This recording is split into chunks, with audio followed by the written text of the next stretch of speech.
AI obviously has basically received a lot of attention as of late, has had a unique impact because, I think from a technological standpoint, we're really seeing a major shift in how we do business across the board and in every space, not just repeating. But I'll just say, both in my own professional opinion and others that I've shared with and such, that I believe AI has had a unique impact as such that it's still, what I would call in the infancy state, kind of like to use the term, we're in the wild, wild west, phase of this, because it's a new technology. Yes, there are. Welcome to the Growth Experts podcast. I have a very special guest today. We have Larry Chism, and he's the owner and founder of Quantis. How's it going? Going very well. Thanks for having me. Yeah, so tell me about your career overall and how it fits into the bigger picture over at Quantis. Yes. So my name is Larry Chism. I've been in the business for about 25 years. My company is Quantis Management Resources. I'm located about 30 miles west of Boston. And basically, like I said, I've been in the business for 25 years. I started back in the late 90s and such. But for the most part, I do headhunting. I do contract staffing. For the most part, I do a lot of recruiting in different spaces, IT, healthcare, engineering, and such. But for the most part, I've been in business now for a little over 15 years. And basically, I'll kind of give you the compressed version. But I've been in the recruiting business now for a little over 25 years. First got back into it, actually coming out of retail. That was my previous career. And worked high-end men's clothes there. And ironically, one of my customers recruited me to work with them. And so basically, that's how I kind of got into this space. Since then, I've had a really I had a great tenure in this business. Basically, started out doing permanent headhunting placement, and started in the retail space, and then gradually over time, I kind of expanded into other areas: IT, healthcare, engineering, you name it. And I wouldn't necessarily call myself a generalist, but basically, I just felt that it was important to be able to have the versatility to be able to ship to different spaces, because at that time when I was entering into the business, we had a lot of economic turbulence. And so having that kind of, format really benefited me. So over time, I managed to get into contract staffing and such. And basically, I've been now in my own practice for about 15 years. And for the most part, this is kind of what I've been doing. So what does a typical day look like for you? So yeah, good day is a balance between obviously, sourcing candidates for my clients who have open positions to fill, and obviously doing business development, trying to acquire and obtain and develop new partnerships out there. And so that's kind of really the mix that I'm balancing between that day in and day out. It's been interesting as of late because, again, so much of what I do is predicated on both how companies are doing. Are they hiring? Are they not hiring? What spaces are benefiting more, and what other spaces are having difficulty, and so forth. So being a recruiter, you're in a unique place to really kind of have a kind of a first-hand look at what's been happening and how the economy affects certain businesses. Okay. Awesome. So tell me, what major shifts have you been seeing in the industry? I know you have 25 plus years. Have you seen different types of shifts before AI, going into AI? What does that Yeah. So to kind of give you, and we'll kind of go back in time a little bit. So as I indicated, when I first got into business, and I hate to say it, but even the internet, as we know it, was a relatively a new thing.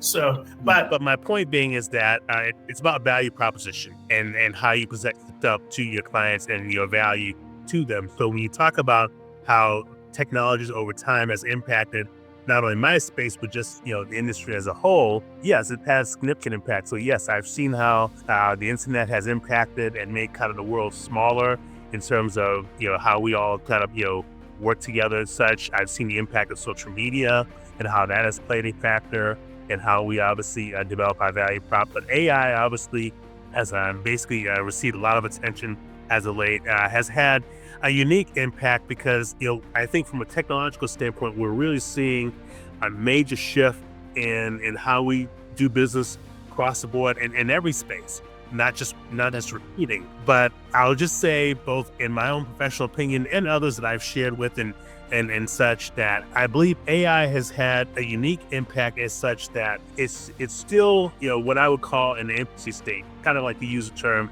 we're in the wild, wild west, phase of this, because it's a new technology. Yes, there are softwares and programs out there that are superior, and then there are others that are inferior, and everything else kind of falls in between. But when you look at it in terms of, let's say, using a barometer like the job market and people looking for jobs, so people losing jobs, I think this is where you see the impact of how something like AI has had. And put aside just really the past year, how the economy has been and so forth. I've noticed this in a few years back, and maybe it kind of coincided a little bit with COVID, because that again was kind of unanticipated, I guess, impact on how we all kind of interact and collaborate both personally and professionally. But it did also open a window for something like AI, I believe, as well. But in that capacity, I think that where there are some, I guess, what I would call negative impacts of AI, is that it's made it, I think, much more difficult for people who are looking for jobs to be both heard as well as acquire an opportunity. And so I'll give you just one specific example. During my tenure, I've come across countless times where I've interviewed and screened people, but there was a number of instances where I've seen resumes where, they're not that great. And one resume caught my attention in particular, where I'm thinking, well, what would this person be thinking to put their resume out there in such a way that, it's a definite no. And it was really just about, the chance of curiosity that I just thought, well, let me call this person and find out, what's going on here. And so I was able to connect with them. And so in talking with this individual, I realized that, okay, I'm not talking to an idiot. So what's the deal here? And as I continued my conversation, I realized, well, no, there's a reason why this person's resume does not look representative of what I'm hearing. This person's too busy doing their job. And so on one hand, okay, I get it. So in this particular case, I was actually able to work with them. Long story short, I placed them with one of my clients. It was a successful placement, but it's a good example of where a human element is essential in making sure that we don't weed that out of the process. Now, that's an extreme and random example, but I think it's a clear-cut example of the importance of making sure that our footprint is still felt. So right now you have a situation where you have people out there that if their resumes don't fall within a keyword search algorithm, they're not even considered. Put aside whether or not they're qualified for the opportunity. And then you have those that if they don't fall within the first batch of 20 or 30, they're not considered. So these are different things that AI has played a factor in. Yeah. I think has made the job market seem maybe more stagnant, more difficult than maybe it actually has been. Now, that being said, we are going through a shift now where there are some economic trends that are impacting that. But that, in conjunction with this, is not a good formula that you want to have going on at this time. Yeah, definitely. So how has AI impacted your business as a whole? So AI, I can say that for me, there have been some good benefits for it. Obviously, on the pros side, AI has been very helpful in helping me and others as well manage the client activity, candidate activity, because especially when you're dealing with your high volume, resumes and so forth and all that, you need to be able to organize that and be efficient. So that is one of my pros in terms of how I support AI, and I believe in the potential of AI and in that.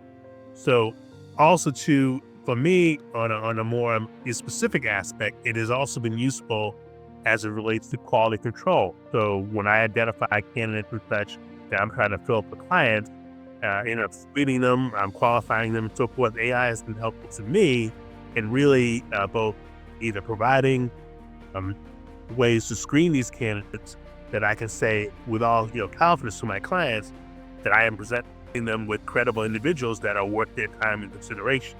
So that's some pros that AI has had in my business. And that's, if I had this 20 years ago, well, life would be a bit different.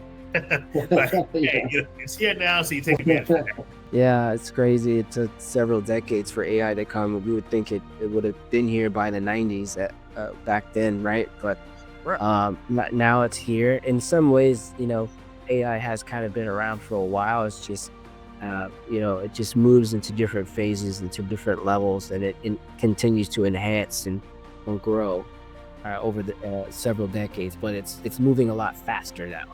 You know, Next year is something great that could come out, right? well, you just hit the nail on the head, or the head on the nail, if you will, Yeah. on AI and its introduction, and maybe I don't think necessarily tardiness, but how it could have been introduced in our society much sooner.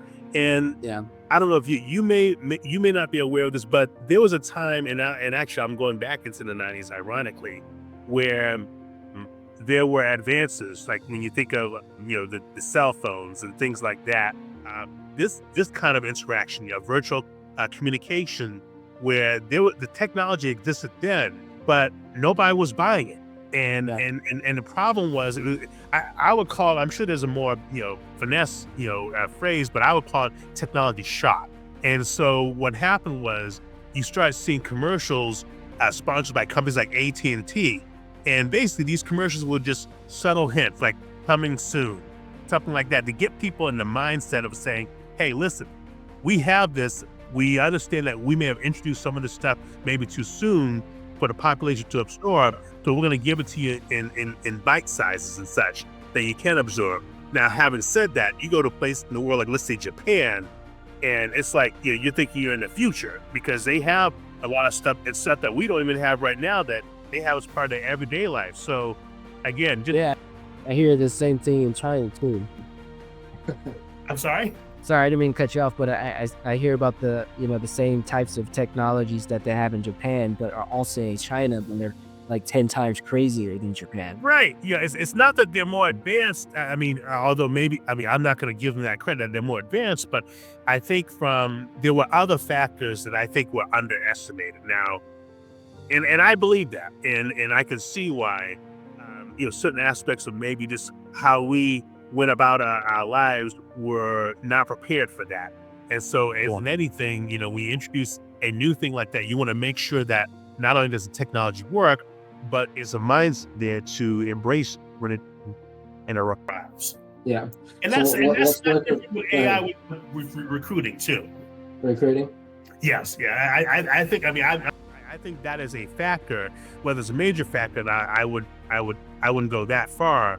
But when you think of just the different ingredients that have impacted how AI has impacted our society, that definitely is a factor. Because, and I'll kind of tie it more into maybe a generational thing. So, for example, I think I maybe even mentioned in a pre-conversation that when I came into the business, like I said, there's certain things that we take for granted now that were new into the field. But yeah, I've seen the transition over time.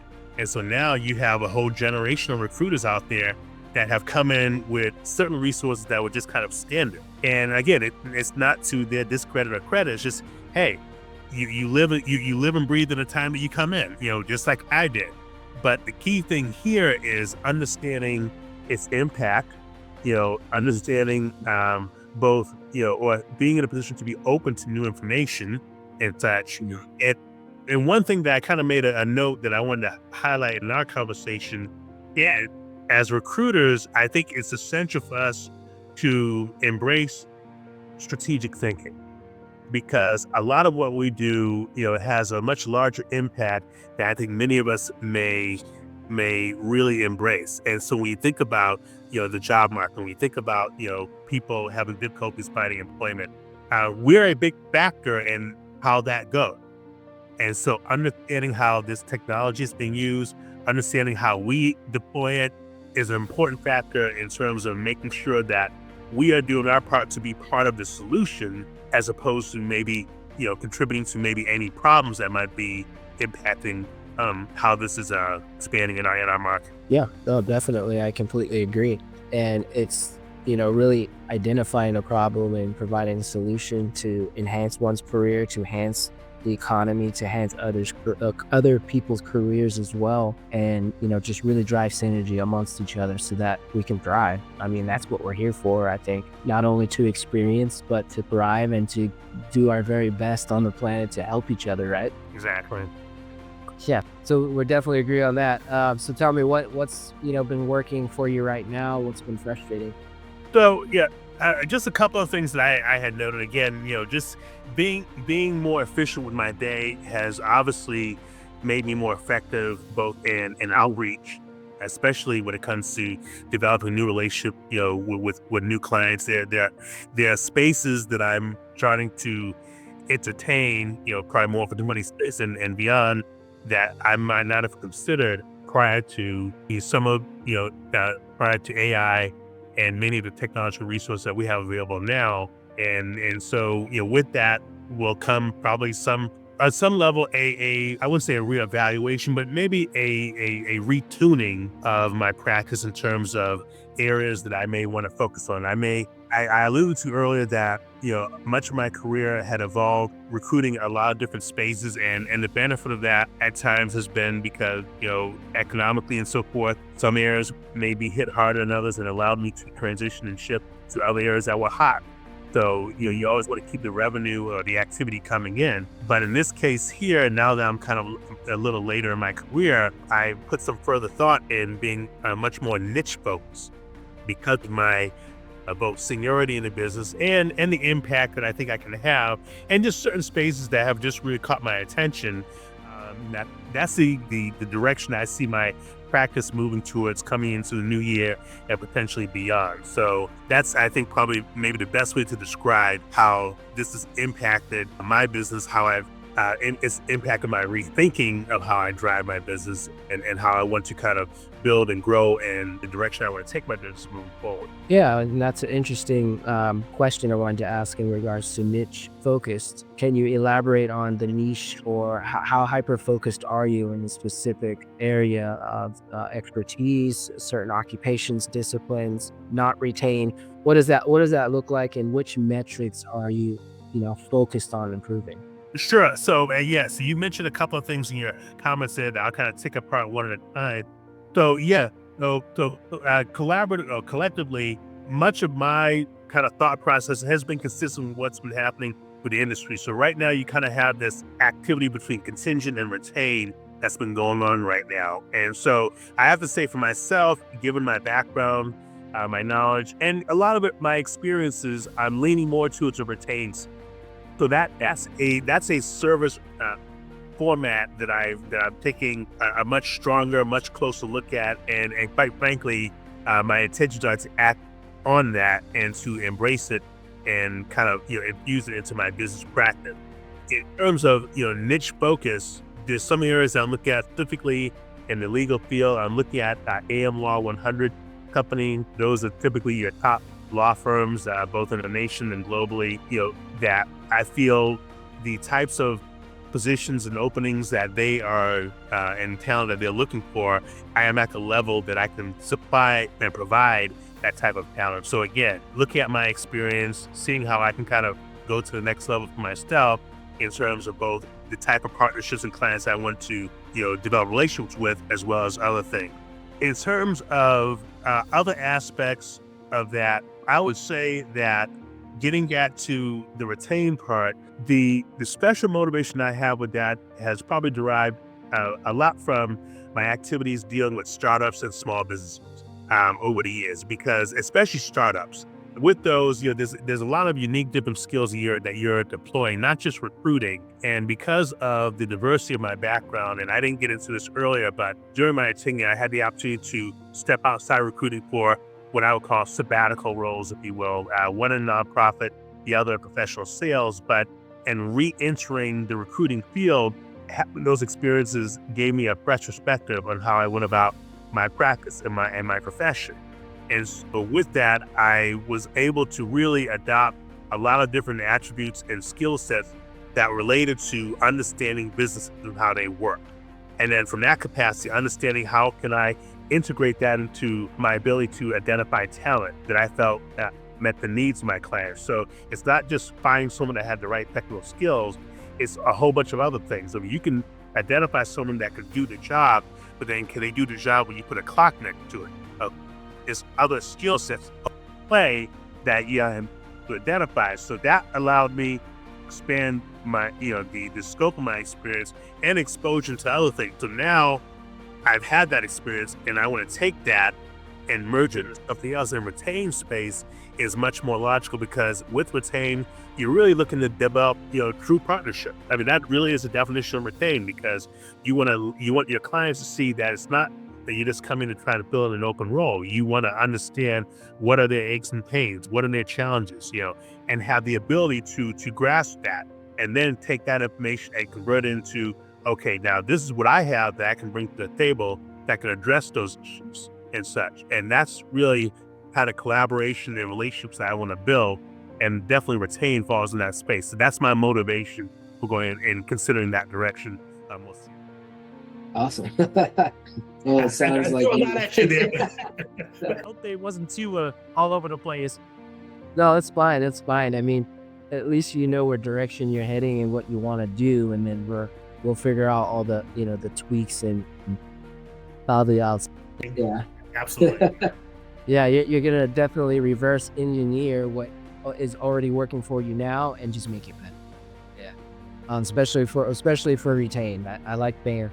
I've been through that a lot in the industry lately. Everybody wants to do retained, and There's a motivation and definitely a push towards that, and yeah, not to discourage that, because I think it's important for any of us, myself included, to really have your feet firmly on the ground here, because not everybody can successfully do retain, because it's a different skill set. And I will say to my recruiting colleagues and such, that these are things that you want to definitely understand, take into consideration before making those steps. I mean, if you're willing to put in the work like anything else, then of course, there's just, the rest is just kind of going through the motions and not being afraid of obviously making mistakes, make them, learn from them, and then move on. But I also think that it's a different skill set, and understanding that this is relationship building 101 when you talk about retain search, because there's the service itself, but it's the relationship. It's the, hey, listen, I understand you, I know you, or I want to get to know you. It's not, what opens do you have, and how can I, throw you with a barrage of resumes that are, and that. But it also ties into one point that I didn't want to make, which I think really goes into this, because it's something that I recently experienced. Well, not experienced, but I thought was important to bring into this cast here, is knowing when to not make a submittal. That and I say that because sometimes you may find yourself in situations where a client, and of course, I mean, you're not gonna get an easy job. I mean, that's why they're hiring you. But there are gonna be times when quite honestly, you may not be able to identify the right people. And so what do? Do you submit substandard people, or do you say, hey, listen, I have not found anyone that meet your criteria? And so it's I don't want to say it's a gamble, but it is kind of a decision that you have to make as a service provider, as a talent acquisition professional, that listen, all you have is your brand, your credibility and such. And so sometimes it's okay to not make a submittal, rather than make a bad submittal or a poor submittal that it's not going to reflect well on you, but more important, it's not going to reflect well on your client, especially if these positions are integral to the service that they provide to their client. So understanding that domino effect, that multiplier effect, that it's just your decision, it's your understanding their business and saying, listen, I cannot in all conscience introduce you to this person because they don't meet my standards. Even though they may check out some of your boxes, they don't check off the right boxes. And so I'm willing to say, hey, I know you're disappointed in me, I'm sorry, but it's either that or I send you someone and then I have to deal with that. And I'd rather deal with the I'm sorry I couldn't deliver, as opposed to delivering junk, to kind of get the comparison contrast. So that's something I want to kind of throw out there, and people can kind of derive from it what they can. But I think it's an important aspect because it does impact how we are perceived as professionals. It has definitely impact, throughout my tenure, and I think anyone else can speak to this, how many times they knocked on the door introduce themselves, and that person is about ready to slam the door in their face, not for them who they dealt with before that didn't. Uh, Have you ever submitted somebody who didn't meet the criteria but worked out pretty well? Not knowingly, not knowingly. I mean, just to get my objective is to provide the best quality I can for my client. But in situations like that where I know for sure they made it clear to me what they're looking for, I understand exactly what they're looking for, and when I am seeing does not meet that criteria, when I'm aware on all those fronts, absolutely not. I will not submit. I will take whatever criticism they have towards me. Larry, you didn't get it done. You dropped the ball. Whatever. I will take that. But it's better that than send them somebody that maybe my trust has built enough, or maybe my relationship with them has built enough trust that they maybe hire that person on a chance, and then the grenade goes off and things don't work out. Again, these are things that you need to take into consideration. I know we're getting into the weeds of some of this, but this is a prime example, though, of why there are a lot of companies out there that may have a bad taste in their mouth when they think of, quote unquote, the word agency, which by definition, I really hate the term. To be honest, I hate being referred to as an agency, but it's a common theme, and it can have a hit or miss depending on whose door you're knocking on and how they perceive you before they even get to know who you are. No, that's true. Yeah. And it's a good point that you made that in terms of submitting someone who doesn't qualify versus submitting the right person, and making sure that you have the better deliverability when it comes to those types of candidates. That way, they last longer, they fit the bill in terms of the culture and the criteria and those aspects and attributes. It's very important. So Larry, tell me, where do you see yourself in the next 6 to 12 months? Well, honestly, I've shared a little bit of it with you. I think I guess I can probably say I've already kind of conscientiously made the decision to make the commitment of shifting my practice. So I've given you some tidbits or some openings on where I look at focusing on AM Law 100. Switching my service model. I'll still have some contingent, obviously, and such, but gearing my service model more towards the retained side and developing those kinds of relationships is an area. There are some spaces that I don't think I'll give up because traditionally I've done pretty well in. The engineering space is an area that I've done pretty well in. Healthcare, again, actually I should say more biotech pharma, that's an area that I've done pretty well in, and it's got my attention. So those, I don't think I'll gravitate completely away from them, but at some point I'll be more focused, than what I have been in the past, a certain niche. So I definitely more niche focusing. Kind of that's wall. So I mean, like within 6 to 12 months versus where you're currently at now. Yeah. Are you generating a certain amount of clients per month currently? And in the next 6 to 12 months, do you expect to generate X amount of clients per month or submittals and candidates and placements? Is it full spiritual?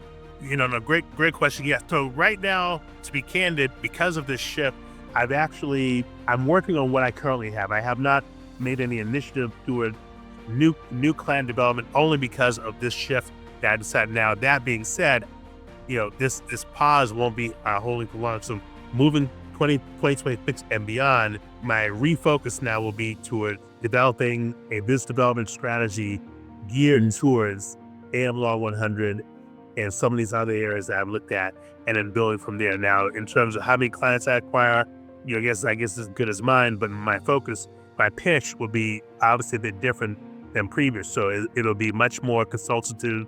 It'll be much more trying to look under the surface, get an understanding. It'll definitely involve a lot more research, because the kinds of conversations I want to have, I want to come in a bit more prepared, a bit more educated about the company that I'm talking about than maybe traditionally I have been, in terms which has been kind of more quantitative rather than qualitative. So I would say that my numbers will be lower in terms of what I'm going after, but the quality will be much higher because of the direction I've been. Awesome. Well, Larry, it's been a pleasure. Thank you so much for joining me on the Growth X podcast. For those of you who want to check out Larry's website, what's the website, Larry? Yeah, the website is QMR Consultants. That's QMR Consultants with an S.com. and you'll get all your information from there. Well, there you go. QMRconsultants.com. Thank you so much for joining us, Larry. Not a problem.